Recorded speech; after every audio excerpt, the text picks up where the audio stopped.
Hey, what's up? So some of you wanted to know how I created the diamond pattern procedurally from the previous tutorial. So that's what this video is about. I will also show you how to convert that into a bump map to apply to your objects. All right, so let me show you. Now I'm using version 3.5. That doesn't really matter. Let's just set up our space for procedural texturing. So create a plane and let's drag this window out here. Drag another one here, change this to the image editor and turn off the overlays and the gizmos and turn this to material preview. Press 7 for top view and just scroll this up. We just want to be able to see our pattern here. Change this to the shade editor. All right, so let's go. Create a new material. Let's remove this shade on this BSDF node for now. And we're going to be using texture coordinates. We're going to be using the object coordinates in this case here. All right, Control H to hide that. Just to note, object coordinates, it starts at 0 from the center. And this is 1 here, so 0 to 1 and 0 to -1. All right, so you'll understand why I mentioned that later on. So let's separate the axes by using a converter, separate XYZ. All right, so this is the x-axis here. So after we separate the axes, we're going to add a converter math node and set it to absolute. Now let me show you what happens here. Everything in the x-axis, these black areas here, negative. So this is 1. Sorry, this is 0. And everything here is negative. Absolute converts negative values into positive. That's why when we add this node, we see the negative here turned into positive. Let's do the same thing for the y. So let's duplicate this node and connect the y. And we will see the same thing except in the y.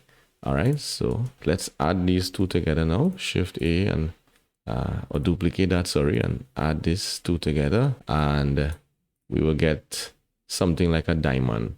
All right, so make those hard edges. We'll duplicate this again, Shift D, and change this to less than. So there's our diamond pattern, but we're not done as yet. So what happened there? Well, this here is really like using gradients. This is 0. And all these are between 1. So this is point something, 0.2, 0.3, 0.4. And so the less than node basically saying anything here that is less than 0.5 will be white. Anything more than 0.5 will be black. That's what happened here. So anything less than 0.5 turn to white. So that is our diamond, but that's a sort of a quadrilateral diamond. But let me show you what we want. We really want our diamonds to be like this. So basically it's like you squishing it on the y-axis in this case. So we want to have access to that y-axis to squish it down. Remember, we separated it out, but we want access to the vector. So let's add a vector mapping node and drop it here and change this to texture. We're gonna access the texture instead of the coordinates. I mean, I can't get into all the weeds here, but just change this to texture for now. And you will notice if I scale this on the y, like mentioned just now, you see, it will affect that. So let's change this to like something like 0.7. Right. So, but now we don't only want one diamond. Of course, we want a pattern. So again, now let's add a converter vector math node and change this function to fraction. Now what happened here? Now in our object coordinates, you will notice that these are therefore these 4 quadrants here, but this is 0 here, 0 to 1, and this is negative. But what fraction did now? It just split all these quadrants into its own space, negative, 0 to 1, 0 to 1. Now it's not clamped at 0 here. Let me explain what I mean. It actually goes beyond that in the negative values, because if I move the x and y, for instance, so let me Control Shift click on this. If I move the x and y, you see I could actually center it. If I don't do that, you will see this is our diamond, but it's in the sense off center. But I want to put it up here, so I have to move it 0.5 to the right and 0.5 up. So 0.5 in the x, 0.5 in the y. So if I do that here, shift this, changes to 0.5, you see I center our diamonds. This is just to understand what is actually happening. Let's space it out a little bit. That is affected by the less than node. So if we adjust this, we'll get a little gap in between. Let's change it to something like 0.35. All right. So now we have our pattern. To scale it, we want more of that. Well, of course, we just add a scale. So we change this to scale and we plug that in here before everything, and we could scale that. So let's scale it to like 4. Great. Now with our pattern, we want more diamonds in here. So it's like if we want to shift the diamonds, the whole pattern again to the right and up. All right, but first of all, let's duplicate these without interfering with the scale node. Just select these here, Control Shift D, and if you look at the output, both of them obviously is the same, right? Nothing has changed.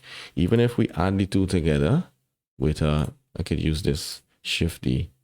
Even if I add the two, then right, nothing really changed. Of course, the whites got whiter because we added the two, but in terms of the pattern remains the same. But if we wanted to adjust, as I mentioned, we want to move some of these patterns to the right and up because it's duplicated. So if I create another or duplicate this mapping node here, and let's press backspace to reset it. Change this to texture. Plug that before. Now I have access, so I could move where the pattern begins. In this case, so I'm holding. Let me show. I'm clicking in the X, hold, and drag down to the Y, and I'm holding Shift now for incremental values, and I'm moving it now 0.5 to the right and to the left, to the right and up. All right. So that's how we get our diamond pattern. How are we going to use this now? How are we going to get this, have access to this to use as a bump map? Well, it's pretty easy. So let me show you what we do. Let's create some room. So we actually want to create a texture, Shift A, an image texture. All right, and let's create a new one and name it something like diamond pattern. All right, and yes, 496, we could leave it at that, and we just press OK. All right, and so with this selected, all we need to do is go to cycles, and you'll see bake. So click on bake, and you will have these checked. Just uncheck these two, and we want, instead of combine, we want this the diffuse. All right, and with that select, with the image selected, with this set on diffuse, set the render samples to something like 1. I already set it from the preview I was practicing. And now all you need to do is click on bake. And what you will see is, give it a sec, which is why we created this section here, because this will give us the render results. So we'll see it show up over here. All right, so for some reason, Blender crashed on me. All right, so just to recap, I set it to 10 samples, not 1, and press bake. Now, I showed you this to show, to see that you will just get a black image. But the reason why is because if we set it to diffuse, then we need to have some sort of diffuse shader here. So, yeah, press Shift A, shader, diffuse. All right. So the diffuse shader is there. Now, when we click on the image, and let's try it again, press bake. All right. We'll see, just give it a few seconds. And there's our texture. All right, now we could use this as a bump map. So let me show you. So we could let's remove this for now, delete that, and let's bring back our principal BSDF. So this, our procedural texture, which shows up here, we have converted that into an image, which is this, and we're going to use this as a bump map. So Shift A, vector bump. Let's plug it in there. And let's turn the strength to something like 0.5 and plug the color into the height. All right, to actually see the effect, let's probably turn down the roughness a bit and turn on the metallic. And so now we see our bump texture, but there's something a bit off it. If you zoom, you'll see those sort of jagged edges there. That's because we have these hard edges. An easy way to fix that is to just smoothen out or blur the edges. To do that, we can go here. Don't forget to save our image. So we could save as diamond pat. And we don't need any alpha here, right? But we could set it to 16 and save as image. Right, so that's saved there. Let's click on image again and edit externally. Now, when I click this, it will open up in Photoshop.